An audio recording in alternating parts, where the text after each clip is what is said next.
Wu-Sabat. Greetings, Facebook world. Today we're going to be speaking of YAANAN, meaning our origins. You follow?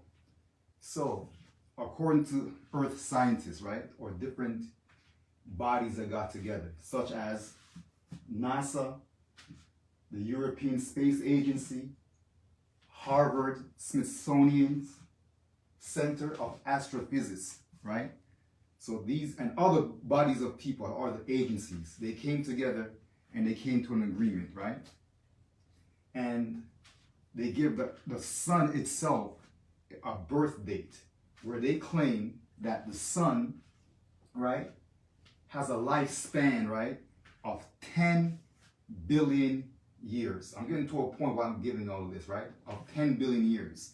So they claim that within the next 5 billion years, the sun will burn out. You follow? So if there's no sun, there's no light, there's no life on the planet.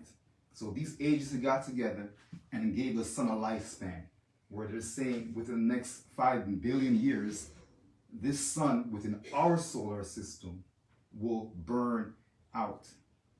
Which brings us to our origins, right? YAANAN. You follow that? That's based on a star system known as Sirius, where you get the English word serious. Like people say, are you serious? You follow? Also known as Septu, right? Septet, where you get the word September from. You follow? So, within this star system known as Sirius, you have Sirius A, Sirius B, and you have Sirius C. So Sirius C was overseen by a deity called Ptah within that solar system, where they had 8 planets around the sun, Sirius C. So, like as explained before, meaning that if this sun has 5 billion years before it burns out and expires, right? The intelligent people of this planet is going to keep a record before it gets to the last day of the 5 billion year that's left, to have some form of exit plan or preparation plan to go to other residents if they're able to travel, if they have that intelligence. You follow that? So the intelligence of Sirius C already knew that the sun within that solar system was about to collapse. You follow? So when it collapsed, that was at the 76 trillion a year time span, right? When the collapse happened. This is just how far our history goes back, where the master teacher, Dr. Malachi Z. York, is just going to give you a landmark based off 76 trillion years when Sirius C collapsed. But we existed before that. So the great minds of Ptah, meaning the opener of time, you follow? Where the people of that planet, they evacuated to places like Orion, you follow that? The belt of Orion, where they went to the middle star. You see the 3 stars in Orion's belt? Well, the middle one, that's where they went, they took residence at, right? Others became so intelligent where they no longer needed a body. They ascended to what you call the mental plane or the 4th abode. You follow that? Where they didn't need a body to survive. For example, kind of like, I don't know if any of you have ever had a dream, but in your dream, you're able to use all your faculties, you're able to move around, but you can't see your body. But you're functional. You're able to function, or what they call lucid dreaming, where you're in control of your dreams. But in the dream, you can't see your body. So as an example, these beings were so mental that there was no use for them to have a body. But those who couldn't advance to that point, they were left behind. Kind of the same fate that our planet is in right now. As you can see, all the destruction that's happened, all the flooding that's happening, and it's only going to get worse before it gets better.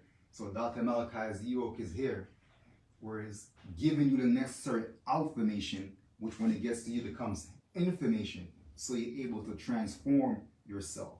Or as he explained in the Elohim CD, or the New Covenant, where it said the intelligence or the leaders for a certain tribe is that they were able to go behind the waterfalls until the destruction subsided. Like they're doing now, where there's very wealthy people who have underground tunnels where they have food, they have malls, they have everything already prepared, just in case the surface becomes inhabitable. You follow? So at a point in Sirius C, this constellation, you follow, where they knew, their scientists knew that the sun was about to collapse. So they had to evacuate. So they went to various star systems, and one of those star systems is called Orion. That you can find within your biblical text, you follow, in Job 9 verse 9. And it also mentioned in Job 9 verse 9, the chambers of the south. The chamber of the south is actually the Sirius star system, right? You can also find the Sirius star system in your Quran, chapter 53, verse 49, under the Arabic word Ash-Shoreh. So it's there as Sirius. As you see, Sirius is also in the Quran, as in the Bible, in your biblical text, where these beings resided. So they also brought the DNA, you follow, with them also while going into Orion. So this was millions of years ago, where they actually resided also in Orion before the seed was transported to Earth, or to the waters of Earth, by a Vulcan deity, right? What you call today a dolphin. The word dolphin itself, from Delphis in Greek, it means womb. If a dolphin stands up, if it had feet and it stands up, you'll see it has like a curvature, like a woman, as if they were pregnant. So the word dolphin from Greek, Delphis, it means womb. So this dolphin was used to carry the craft, or within his stomach, or an egg. You follow that? What they term today as in vitro fertilization, where you insert another gene from another animal or plant into something else, just to carry it somewhere else, right? So it's kind of like you taking a plane and you're inside the plane that's flying, right? And you, the passenger inside the plane, is what has to get to another destination. But you use a plane because your body is not equipped at this point to travel in space or fly. You follow that? Even though your body is built aerodynamically, if you look at your eyelashes, if you go down like this, it's designed to cut the wind, right? And they say, you know, you have wings under your arm. So the question is, if you have wings, was there a time when you used to fly? So in order to bring the gene to this planet, they utilize a dolphin, right? So eventually this dolphin went into the ocean. What it was in, or this incubator or this egg, which had 3 layers, eventually it dissolved. And the genes, right, of us that you see today was within inside the water at that time. But the genes wasn't brought to the planet until the planet Earth itself had a certain condition. It had to have 24% of oxygen on the planet before they actually brought the gene to the planet, right? Which goes back to our 24,000 gene according to the genomes that they had mapped. You follow? So the 24 plays a very important role within our making as Nagaru, where there's 9 species at this day. And the master teacher, Dr. Malachi Zior, gives us different tribes in Africa that show the different features of species within the Nagaru gene of the 9 species, which are, you have the Afar from Ethiopia, you have the Mimba from Namibia, you have the Mbandi from Congo, you have the Maasai from Kenya, you have the Iwe from Ghana, you have the Dinka from Sudan, You have the Fulani from Mali. You have the Wadabi from Niger. You have the Sands from South Africa.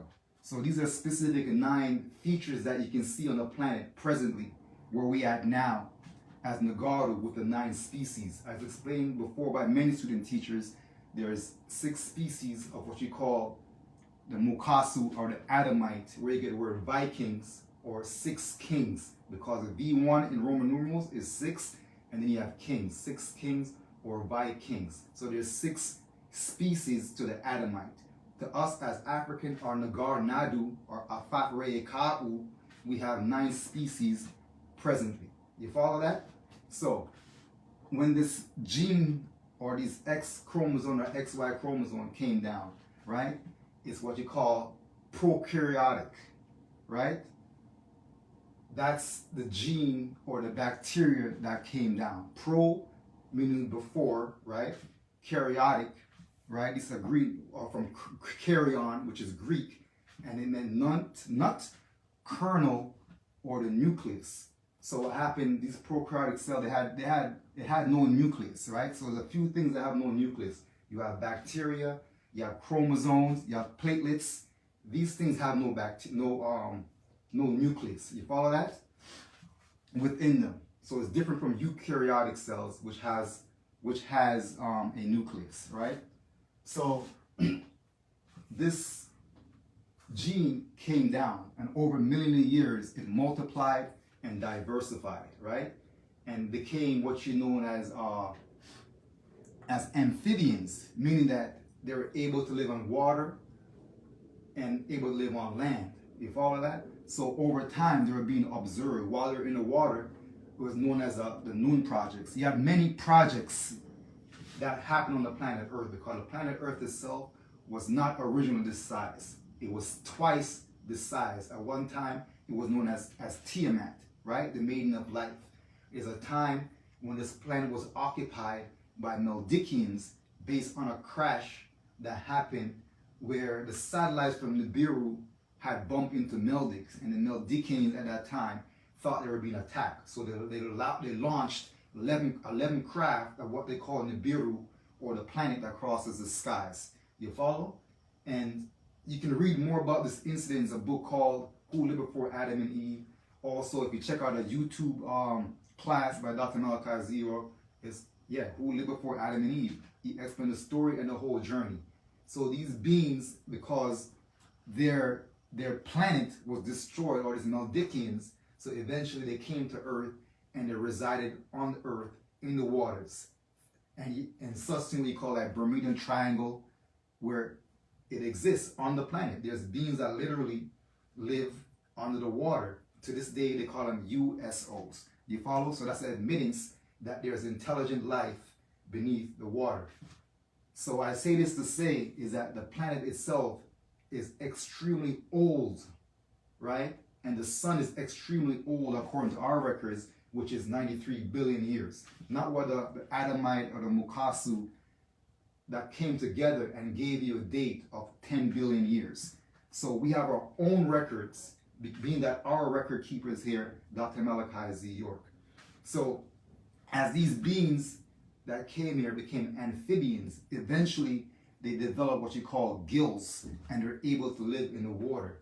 And they were known as what you call mermans or mermaids at that time. You follow? Or the term they use for mermaid is sirens, right? So you can watch a movie called The King's Daughter, which talks about a mermaid that came to land, and because she can sing, etc., etc.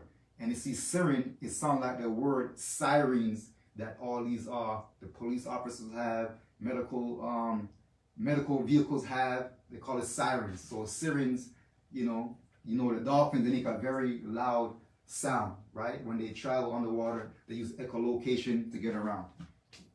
That's neither here nor there, but you follow that? So there's so much thing that Dr. Malachi Z. York has to teach us and inform us.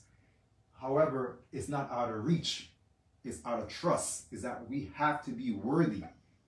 And he's only giving us bits and pieces of the information until we're able to ask the right questions. We're still on actual facts.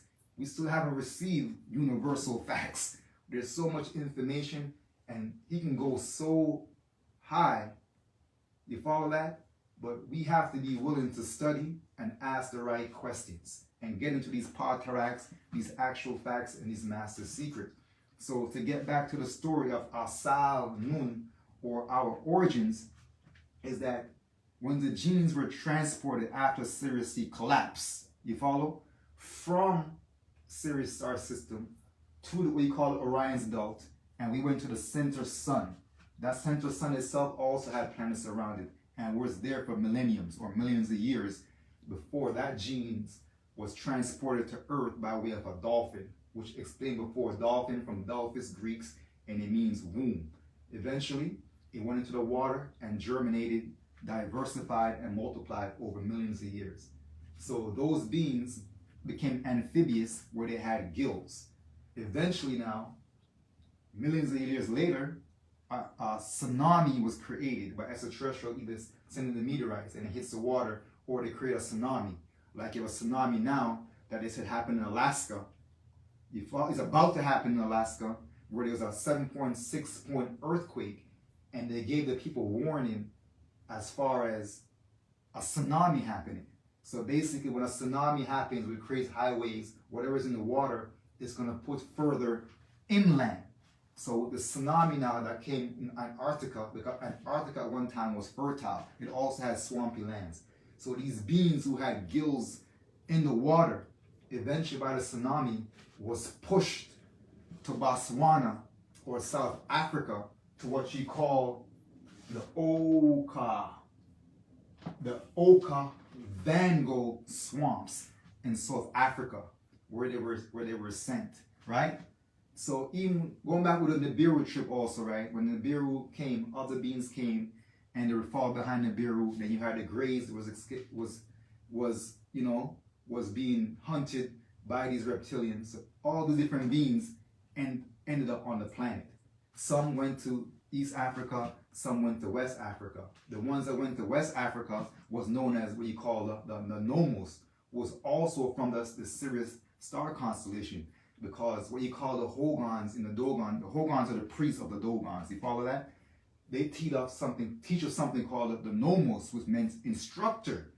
So these Nomos, right, will come from the water at night and they'll teach the Dogons. And the Dogons had detailed star maps of Sirius A and B, and how Sirius B rotated around Sirius A before the advent of a telescope, because their modern telescope, the earliest one, the Hubble, only came into existence in 1946, but they've been observing Sirius ever since 1862. So you realize these guys are babies of observing the universe.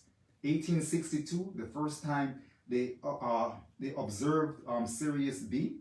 So these people, they're babies compared to us as Nagaru, where the Nomos or the Dogons at that time, you follow, was able to use or use these star maps, or they were given these star maps, or they're able to chart these star maps without the use of telescope.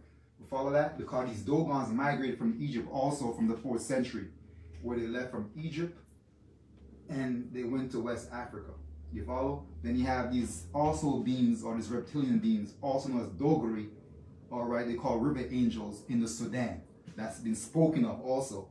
So these different extraterrestrial, they went to different parts of the countries where you might see different features based off mixing that you see on the planet today. So Dr. Malachi Zerok is also here to explain to you, as mentioned before, about who is who on the planet Earth. You follow that?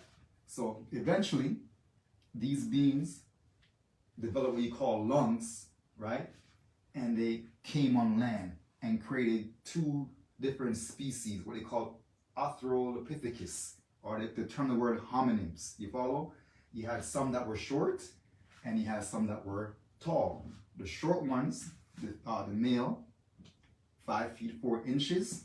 The females, 4 feet 5 inches. Then you had the taller ones, what they term as what you call Watusis, you follow, who were the females 9 feet 9 inches, and the male 9 feet 8 inches. Eventually those two mix, right, and create a product of what you call the wadabi. Then they migrated to what you call Sudan and became known as the Dinkas. You follow that? So this is just a small portion of our origin that was explained to us by Dr. Malachi Z. York.